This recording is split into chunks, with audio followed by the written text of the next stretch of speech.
what I'm telling you? Wow. You are so fantastic in this. Thank you. In both, but we'll get to both. I have, like, yeah. Okay. It's a bit like schizophrenia. Totally, it is. Boy Totally. from Oz, Van Helsing, it's a weird. Yeah. I mean, was it the ultimate fantasy to play a monster hunter?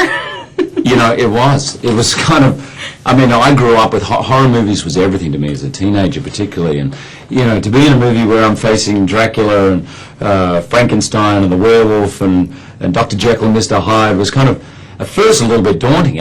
Steve said, you know, he gave me this pitch for the idea. I said, how are you going to move get all these characters into one story? He's just done it so brilliantly, and it was so much fun, and to play the main guy who's out there but I had some good help.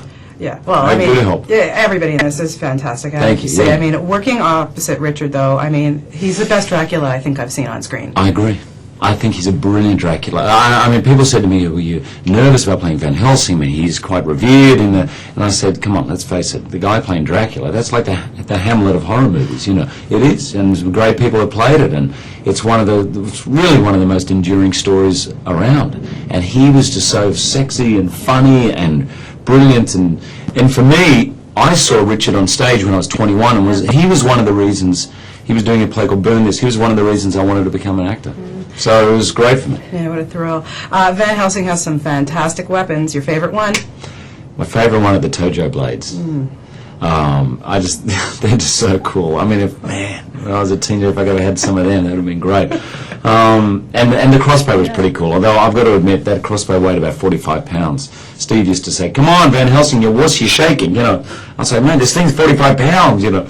But that was pretty cool. Were you nervous about doing all those stunts? Never.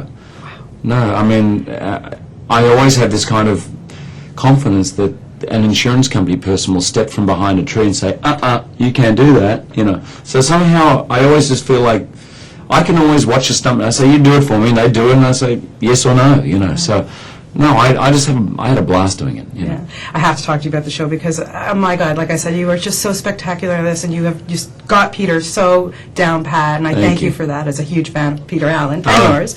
How exhilarating has this Broadway been? To do Broadway is just a blast, but if anyone can go on Broadway, you should be doing it via Peter Allen, because Peter Allen had more fun in his life, I think, than anyone who's ever lived. He just lived every moment to the full, and he loved performing in front of an audience. So I get to do this every night. I get to play with the audience, do different things, and, you know, he's just such a great conduit. It's the best therapy I've ever had. Yeah, and I have to say, once before I go, moved me to tears. And I have to say, once Sting was sitting right behind me in the theater, I was there that night. Yeah. And I favorite Peter Allen tune. I mean, it's hard to, you know, but what really has moved you the most? You know, my favorite Peter Allen tune is Tenterfield Saddler, which was tragically cut from the show, but I think apart from that, I love A Still Call Australia Home. It really touches, as kind of an expat living here, and he was an expat, it touches me every night. I love that song. Well, best of luck to you, and best of luck at the Tony nominations May 10th. Oh, thank you. I'm rooting for you. You're going to win. Thank you.